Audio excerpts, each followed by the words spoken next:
Welcome to my YouTube channel HTN Maths Academy. Today we will solve number analogy question. Question 1.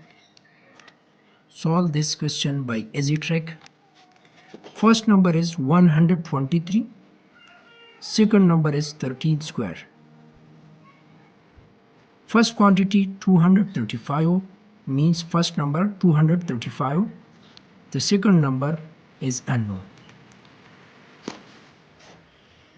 123.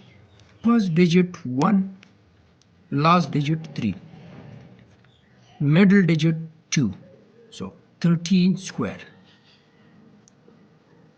Second ratio 235. First digit 2, last digit 5, middle digit 3. So the resulting number is 25 cube. We can write this is 15,625 and 13 square equal to 169. So the correct answer is 25 cube. Solve this question and write the correct answer in comment section.